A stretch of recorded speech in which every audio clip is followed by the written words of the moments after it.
SwayamPrabha. Digital India. Educated India.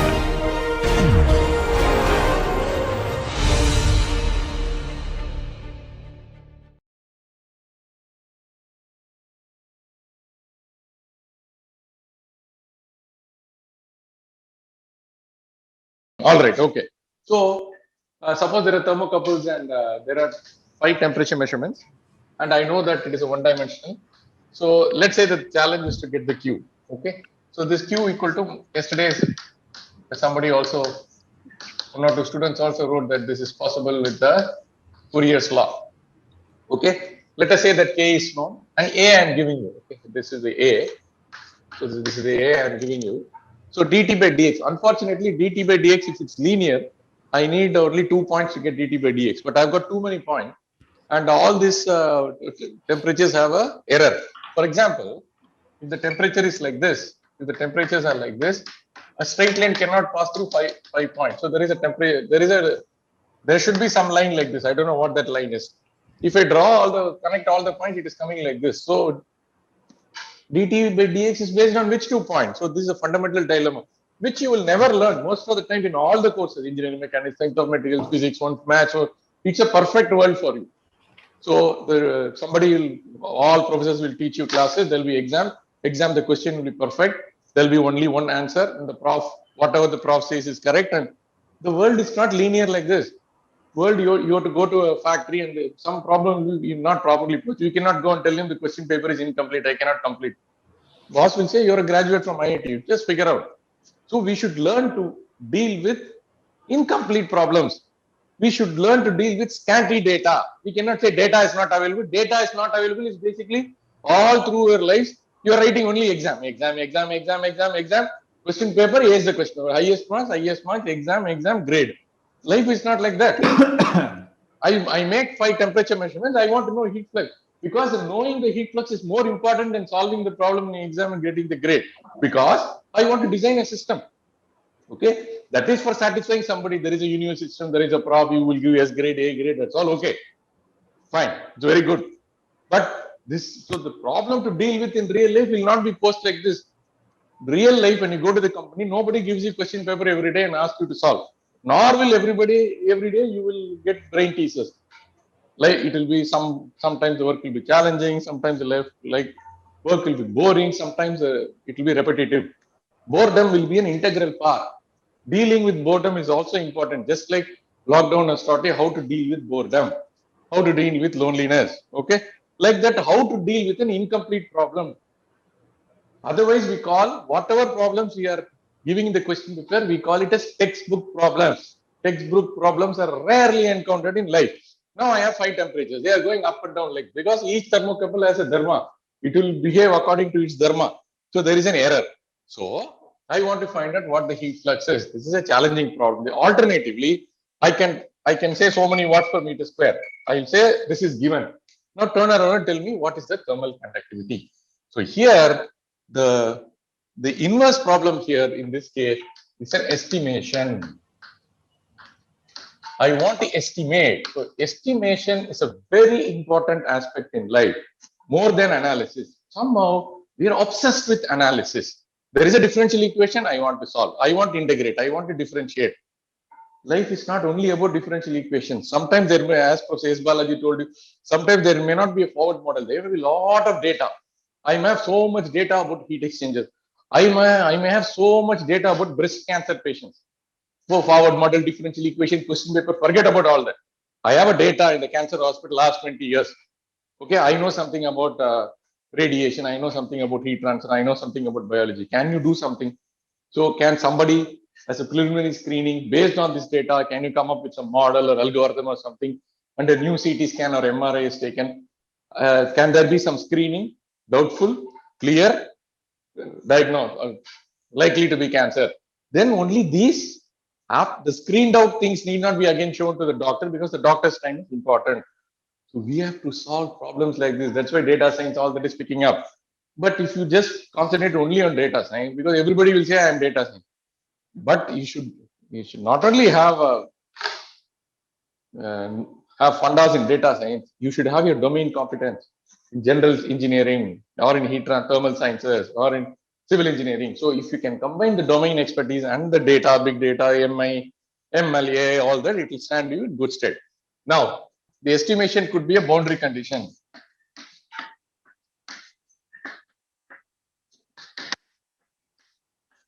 So this boundary condition is basically heat flux or a heat transfer coefficient or whatever, or it could be a property. So this could be this is a mathematical model, so to speak. There is a model, there is a measurement, there is something to be estimated. So in this, I should bring this framework of inverse. What is this framework of inverse? One possibility of this framework of inverse is basically, if Q is given, I want to find K, I can solve the heat transfer problem by assuming K1, K2, K3, K4, K5, K6, K7, K8 and generate some temperatures synthetically or numerically. I solve, I analyze and solve, and then get these 5 temperatures at these 5 locations. Now I will turn around and see, compare these 5 simulated temperatures with the experimental temperatures. And I propose that there is an error because the K, which I am using, K1, K2, K3, they're all guess values. It is unlikely that I will hit upon the correct value of K. So if you take 20 samples, what are the samples? K1 to K20, and then solve this heat transfer problem, I can get 5 temperatures each. So for 20 samples, I will generate 100 temperatures. Okay, each K with 5 temperatures. Based on this, I have to propose. I have to propose a framework.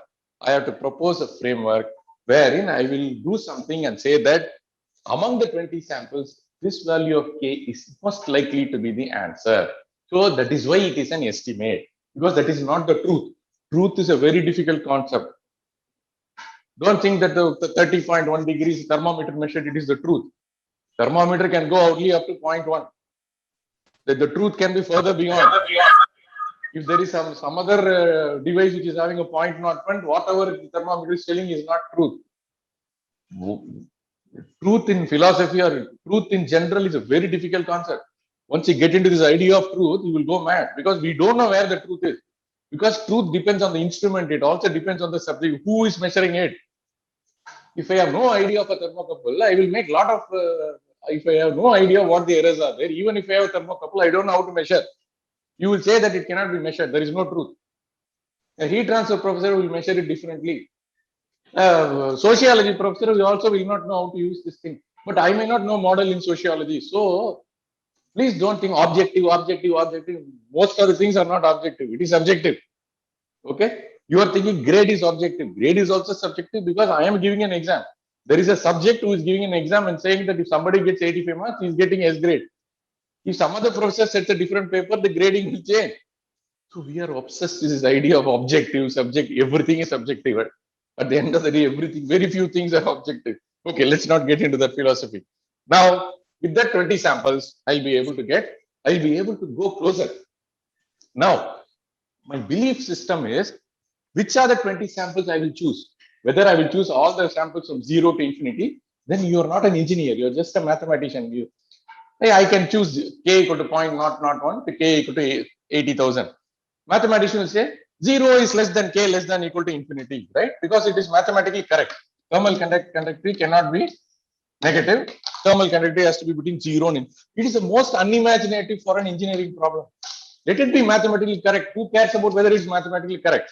I know it is a metal, and I know heat transfer. I know metals, the K varies from 10 to 500 or 600. So I will choose the samples from 10 to 1000. That is your engineering. That is your belief. That will make your estimation better. Instead of, if you take one sample at 0.1, next sample at 10, other sample 100, 5000, when you go take samples at 500, 1000, 2000, 5000, all are waste. All are mathematically correct, but engineering is waste because there is no material which is having K 1000 or 2000. There is no material which is having 10 to the power of -4 also. So, what are the bounds? What are the reasonable samples? For that, you should have a subject knowledge. Just because you know how to solve the problem mathematically, it doesn't solve the problem. Finally, you have to do an guesstimate. You have to do an engineering estimate of the problem. Therefore, common sense is very important. Common sense, prior knowledge. You have an idea of what the material is. That is very important. Everybody need not get the same answer. The smart one is entitled to get a better answer. Somebody who is an expert in the subject will get a better answer in a shorter time. That is the way nature works. Okay. Everybody has to get the same answer. There is only one answer. It is not correct. That is good only for academics purposes. All right. So this is the framework. So based on some measurements, based on some model, based on some measurements, based on some model, and based on a proposal. The proposal could be to minimize the errors. How do you minimize the error? Whether you'll take the modulus of the error or you'll take the sum of the square of the error, we don't know. So some proposal. So there is an inverse there. Additionally, is there a belief about your quantities to be estimated, or it is too much of a problem that there are more quantities to be estimated than your data can handle? This is called ill-posedness. Whether small errors in temperatures will cause large changes in your estimate of K, all these are issues. Because of these issues which are plaguing inverse problems did not see the light of the day till 40, 50 years back. Though 100 years back, people knew that inverse problems were important.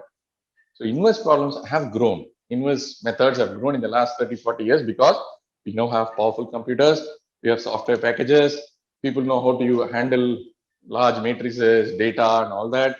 And also we know methods to what is called regularize. What is regularize? If something becomes unstable numerically, we know how to regularize it so that we can do some estimation. All right. This is the broad framework. I'll now use a PowerPoint presentation to just discuss about the course content and some interesting problems. Okay, all right. Thank you. So the principal objective of the course is to give the students an overview of inverse problem. That is the whole idea. So it is basically like an applied common sense with a little bit of mathematics and heat transfer principles, statistics, probability built into it. So it's a way of looking at things differently. Okay. So the principal objective of the course is to give the students an overview of inverse problems in heat transfer and ways of formulating and solving them through examples. Since all of you are fresh from heat transfer, either this year or last year, so all the problems will be from heat transfer so that you can get a connect to what is going on. I could have said general inverse problems in science and engineering, where then I have to choose problems from various fields, the kind of work we are doing. Course content, introduction, that's what we are doing now. Examples of inverse problems in heat transfer, I already told you some examples. We'll have a more structured way of discussing the examples in the later classes. Definitions and difficulties. I already explained some difficulties in the simple problem of slab with inverse problem. Ill-posedness, different causes can lead to the same effect. And nomenclature, you have to flesh out the nomenclature. What is error? Okay, what is standard deviation? What is variance? What is maximum likelihood estimate? What's the Gaussian distribution?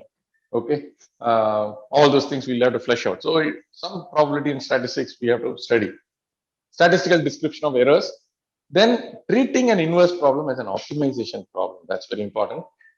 And then parameter estimation, function estimation. So we are basically doing estimation. Estimation can be of two types. So one is the parameter estimation. Please look at the board. This K, getting the thermal conductivity, is a parameter estimation. But suppose I give a heat flux. Okay, I give a heat flux to this problem, which is A plus BT. Okay, that means as a function of time. Okay, let's say that you're giving something like this A plus BT plus CT square and all that. If you get ABC, then you are doing a function estimation. That is a function estimation. Okay. If you just Q is a constant and you pull out Q, that is a parameter estimation or a boundary condition estimation. If you're just pulling out one value of K from all this Jamela, that is called a parameter estimation. But if there is a function which is to be pulled out, obviously function estimation is going to be more difficult than parameters. This function could be a boundary condition, heat flux, heat transfer coefficient, emissivity, or whatever. Parameter could be thermal conductivity, diffusivity, and this thing, and so on. So in civil engineering, it could be other thing, right? It could be porosity, permeability of the soil, okay, the permeability of the soil. So in petroleum and geology, it could be permeability of the rock. Okay.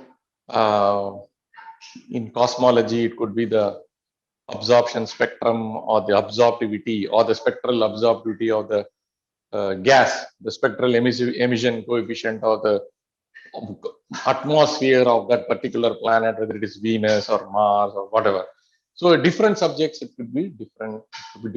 Or the signature of the tissue in the CT scan or MRI scan, or that bright spots, bright spots in a PET scan where somebody is scanning the whole body for cancer. So all these things are basically some of these things which have to be estimated. So their course is split into 3 parts. I mean, leave the first 2 chapters. First 2 chapters are generally nomenclature. Classical techniques, Bayesian techniques, and neural network. So there are only 3 parts. Classical techniques are all based on calculus. Okay. Bayesian techniques are all based on probability and statistics. Okay. I come again. Classical techniques are based on calculus. That will be one part of the story. Some 8 to 10 classes, 10 to maybe 10, 15 classes in that. Bayesian statistics, the Markov chain multiple, all that they are based on probability and statistics, about 6 to 8 classes. Then the Metropolis Hastings algorithm is a continuation of that. So if you want to treat it differently, or we'll treat it together, that's about 1/4 of the course. Then 1/4 of the course will be the last deep learning, neural network, surrogate model, all that. Okay. And the first 8 to 10 classes will be 7 to 8 classes will be all these first 2 things. We have to flesh out all these nomenclatures, this thing. In order to make it less boring, I will also be, whenever we discuss Gaussian probability, I give some basic problem. There's somebody is making a shaft in nut and bolt. This is the mean, this is the standard deviation. What is the probability that one bolt will be this much diameter, like that? We'll solve some problems. These are basically like warm-up exercises. All right. Very good. Okay. Classical techniques, I won't go deep into this technique. Basically, you have to get some sensitivity coefficient. That is, what is the sensitivity? So I'm looking at dt by dk. It is not dt by dx. If k is to be estimated, what is the sensitivity of the temperature to thermal conductivity? So if there are many temperatures and many parameters, dou ti by dou k, dou alpha j or dou aj, where a is the parameter and t is the temperature. So you can make it as dou y by dou z, dou y by dou x, and each of this y and this thing has got various components. So it will be a matrix. Finally, it will be a matrix. Then we will look at the Liebenberg-Marquardt algorithm, the method. Then Tikhonov is the person, Russian scientist. He is the father of this inverse, this thing, where he figured out that you can add a term to this minimization of errors by which this jumping up and down of this algorithm can be reduced. So he is the Guruji of this subject. Alifanov was his student, and Alifanov is still active. He used some iterative regularization. That is too special. If time permits, we'll do that. But all the examples we are going to teach will be from conduction, convection, radiation, because it's an inverse method in heat transfer. Then I'll teach you my favorite, the Bayesian method, where this belief.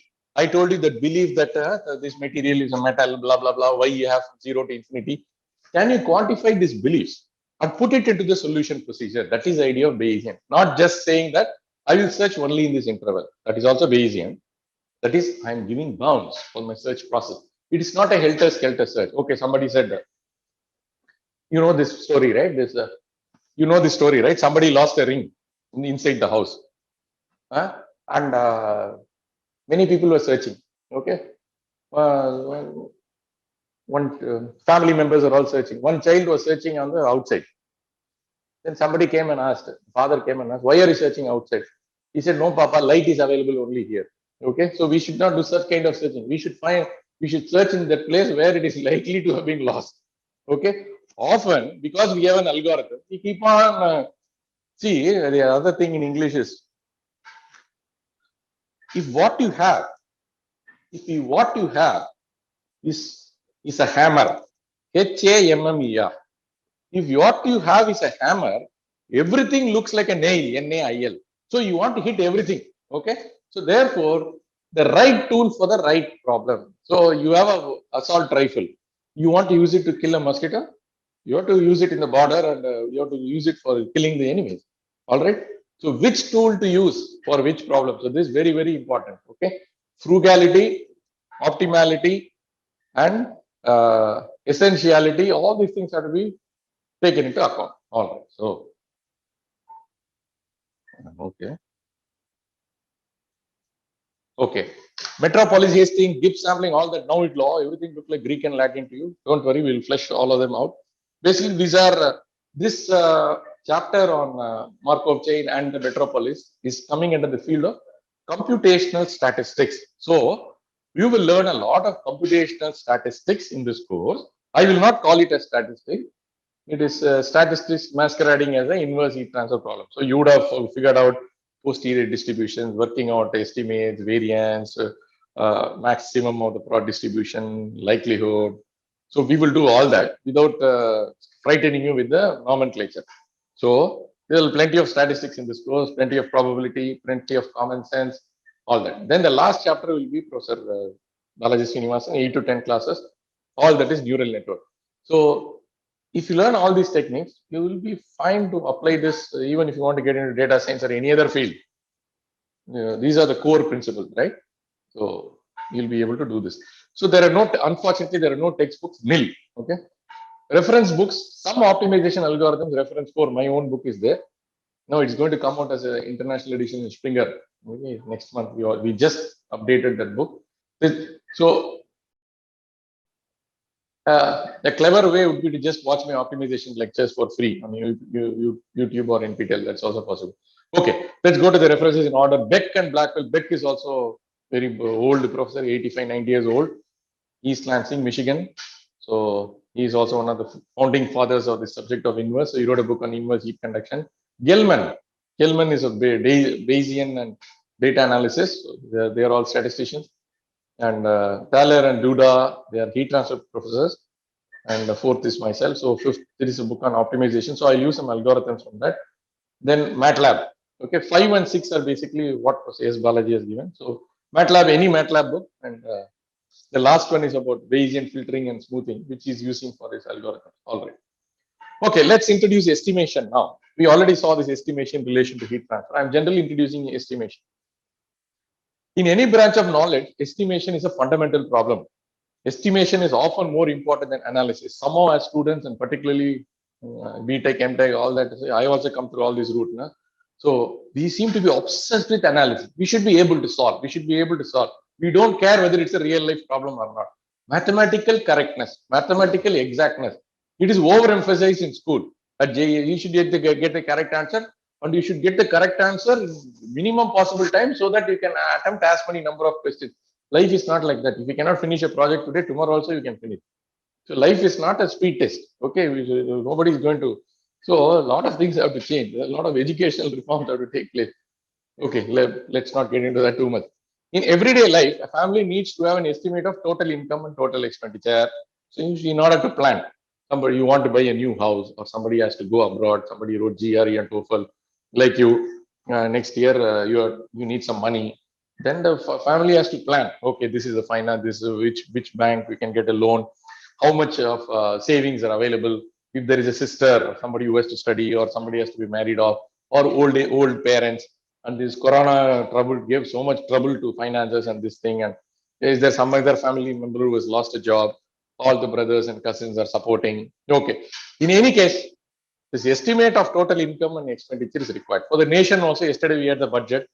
Your Nirmala Sitharaman, your FM needs to know what is the income, what is the expenditure. And if the income is not meeting the expenditure, you will get a loan. A loan is not free. That loan has to be serviced. That means you have to pay the interest. That will again become an expenditure. So, if your income is not such that you cannot even pay that loan, you will take interest. You will take some more loan to pay this thing. So it is a infinite do loop. Okay, it is an infinite regress.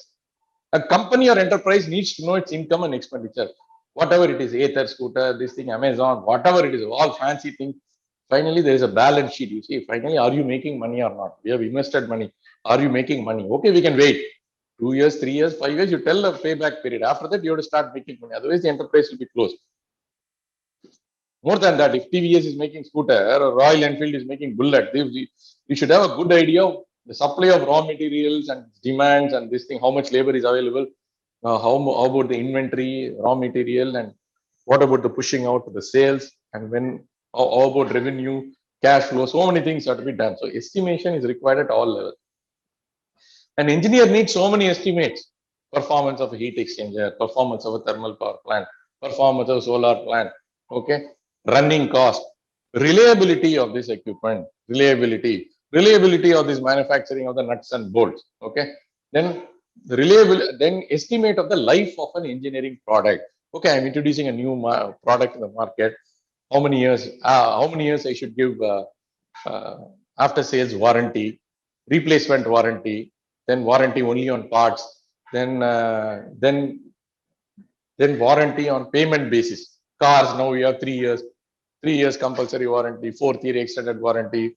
Fridge, TV also now LED TV, 3 years, 4 years warranty, and so all these things require some estimates. All right.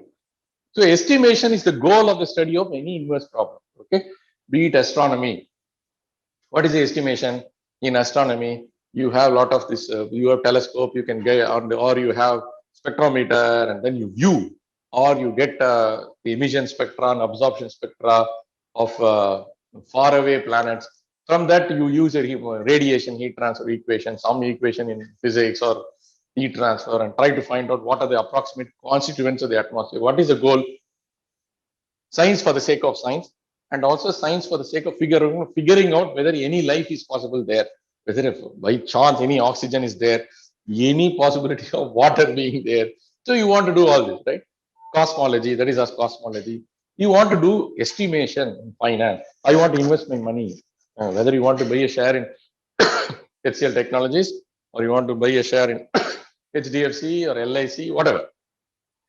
So estimation is important. Okay, this inverse methods is one way of looking at the estimation problem. So please be aware. Please be aware that this estimation will trouble you throughout your life. Okay, so whatever be your field. In inverse heat transfer, the goal is often to estimate properties and/or boundary conditions. I already talked about this. What properties are to be estimated?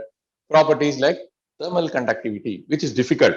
Density is easy to measure because from high school you know how to measure density. Thermal conductivity is tricky. Heat transfer coefficient is tricky. Sometimes specific heat can be tricky. Thermal conductivity can vary with direction. Then it will be Kxx, Kyy, Kzz. There can also have thermal conductivity can be deadly. Thermal conductivity can be deadly. What is deadly about it? Actually, thermal conductivity is like this.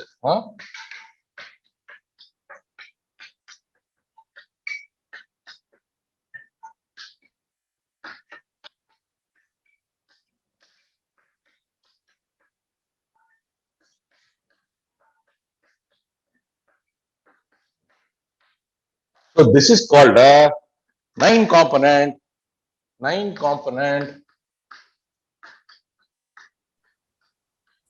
thermal conductivity tensor.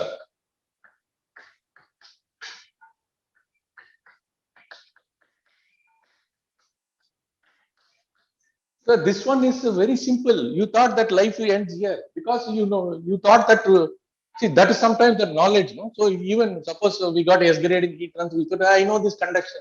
You don't know that this is a very special case. Generally, all materials are like that.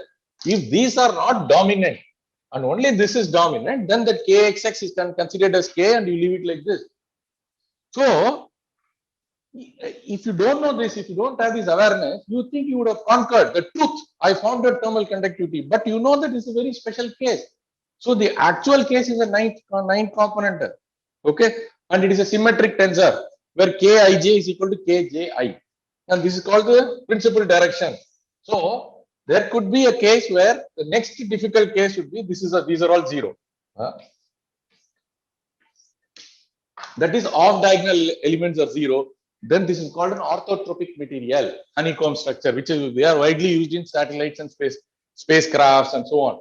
So you cannot use your simple Fourier's law. The Fourier's law has to be applied in every direction because Q is a vector. Okay, the heat flux is a vector. Okay, so please remember that. Okay, and thermal conductivity is a tensor.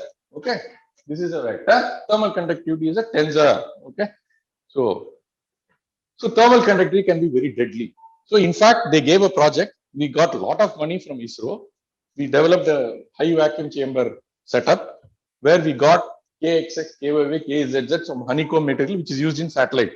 So this is a project we did along with ISRO. This setup is still there. Suraj is using doing experiments on that. It is a pity that you're not in campus and you're not able to see that. Suraj himself is in Velachery now. He's trying to enter the campus. So last 7-8 months, he could not enter the campus. He came briefly, went back for some problem. Now he is not able to re-enter. Okay, so that is his story. We are able to go up to 10 to the power of -7 millibar vacuum. Okay, so we are able to do that. So this simply whatever I've written. To get this KX, KY to KZ for a material can take 5 years. It can take 50 lakhs or 1 crore of rupees. It may require 2 PhD students and 2 professors or 1 professor who will monitor this. So it is not simple. Q is equal to K. So when you actually go to the field, whenever you want to do something significant, it is not simply like, okay, I learned it, I studied it, I got a grade. It isn't. You have to work. Regardless of how much you know, you have to work. Unless you do something, you cannot learn it properly. A prof like me can come and teach you all that. This is basically to take you to the water. You have to drink the water. Take you to the pond. All right. What boundary conditions are to be estimated? This boundary condition could be heat flux, heat transfer coefficient, or I want to know what is the T infinity here. If there is a T infinity here, okay. If there is a contact conductance, there may be so many boundary conditions. Okay, we want to estimate the boundary conditions. So the classic problem was a re-entry vehicle re-entering the Earth's atmosphere because it is coming at hypersonic velocity. The mv square by 2 kinetic energy is converted to Cp delta T. Okay, because of the Cp delta T, the surface of the vehicle gets heated so much that everything will vaporize. The whole vehicle will vaporize. If you have got some astronauts inside who are trying to re-enter, the whole thing vaporizes, these people also will vaporize. So the inside compartment should be maintained at conditions where somebody can live.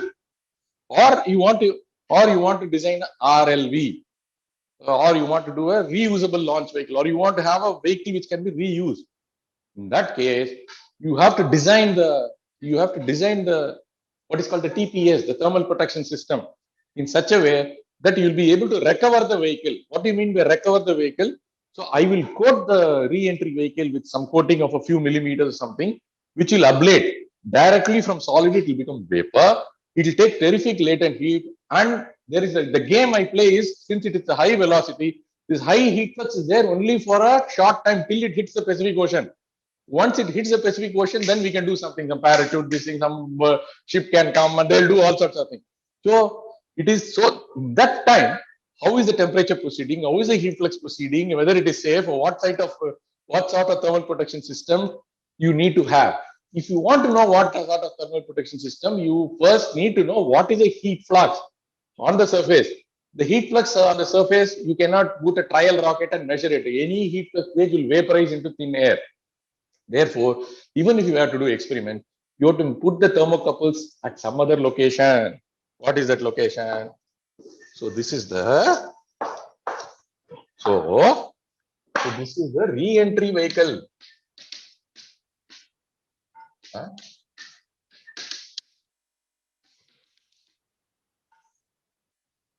This is the nose cone. Okay, so it is trying to enter. So what is the Q here? It's not known. So there is a solid lining. So what I do is, here I put some thermocouples.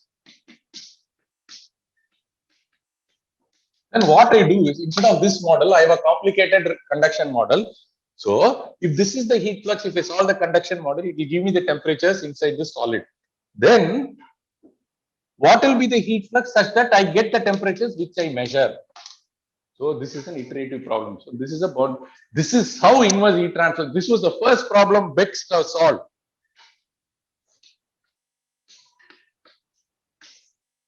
Beck.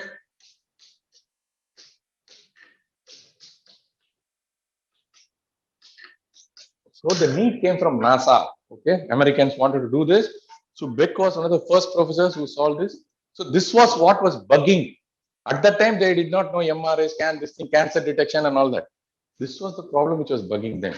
So the journey through this estimation process can be absolutely fascinating and exciting.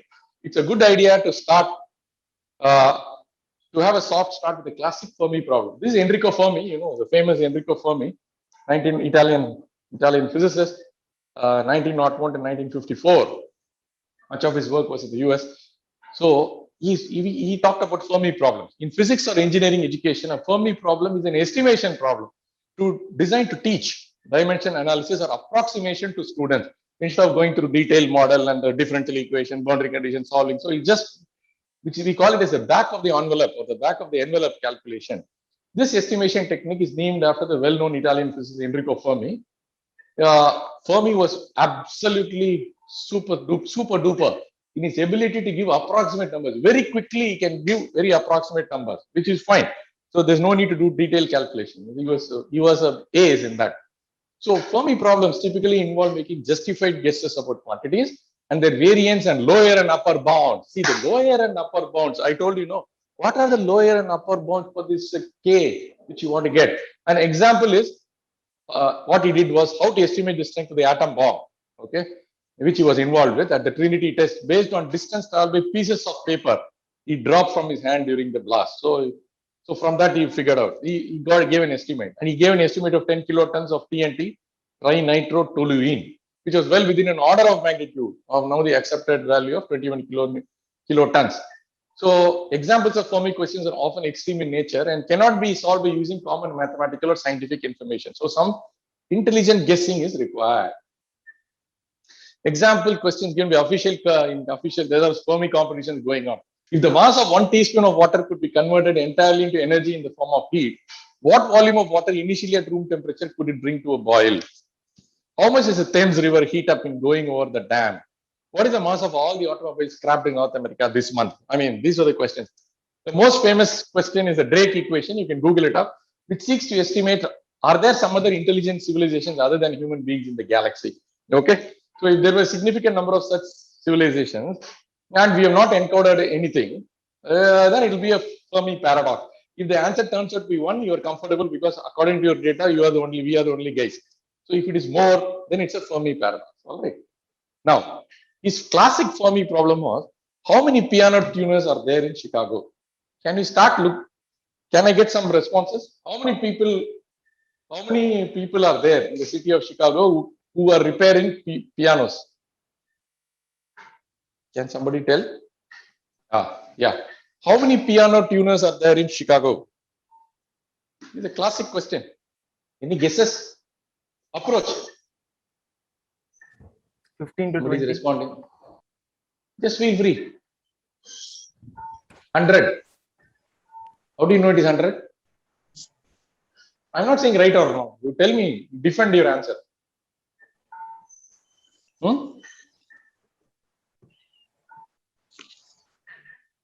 There should be a method in the madness, as they say. Okay. So one way of looking at it would be. So 1083. No. Okay. Now. Okay. So some people have given different numbers, but I want you to think. It is not just a fun question. Okay. So you have to make suitable assumptions. There are at the time this question was asked, you have to say that there are approximately 5 million people living in Chicago. On an average, there are 2 people in every house. So you can make it as an average 2.53, whatever. So and 1 in 20 houses has a piano that is tuned regularly. And what is the requirement? What is the tuning schedule of a piano? Pianos are tuned regularly on an average about once per year. And then, if that is so, how much time does it take for somebody to tune a piano? It takes about 2 hours to tune a piano, including travel time.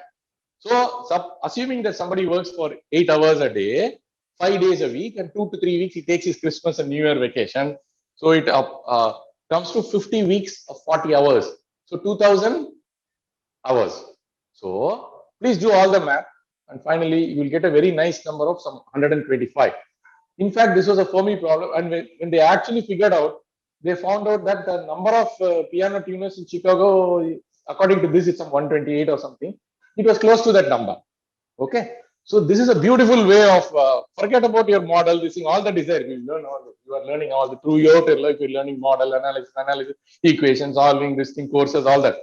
Sometimes you have to do some. Only then you will be able to take a risk. Only if you're a business leader or an entrepreneur, you should be able to, okay, what is the estimate? Let me do this.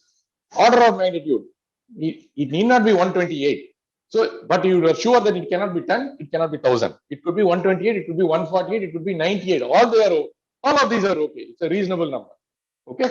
So this is as far as the piano is concerned. Now, take the first assignment. Okay. So the assignment is like this. Write the solution on A4 sheets of paper. I'll give you the question, but before that, write the solution on A4 sheets of paper or type the solution. Write your name and roll number on the answer sheet. There are 2 problems to be given, and the solution of each needs to be written in just one A4 sheet, one side, no stories. Okay. 2 questions, 1 page for each question, just the algorithm, your method, and the answer. You either write and type it, write or type, scan, and send it. Submission will be on a link to a PDF. Link will be made by Rajesh Akula sometime today. Avoid submitting through email. Is that clear? So this is assignment 1. I'll give some weightage to this. Okay. The submission deadline is 23:59 on Thursday, 4th February. That is 12 o'clock day after tomorrow. I come again. This will be the first assignment. Write the solution on A4 sheets. Only 1 sheet per question. 1 full A4 sheet, 2 sides, 2 problems. So each of the has to be written within 1 A4 sheet. Submission to onto a link, and link will be made available by Rajesh. Okay. So what are the questions? Estimate the number of Maruti service centers in India as of 2020. We will send this if you want to take it down. Estimate the number of Maruti service centers. You don't try to Google it and give that number. I want the method. The answer is not so important as the method. Estimate the number of Maruti service centers in India as of 2020. I'm not going to say what is right, what is wrong, and I also don't know the correct answer. We are just seeing how you think. Estimate the number of Maruti service centers in India as of 2020. Question number 2.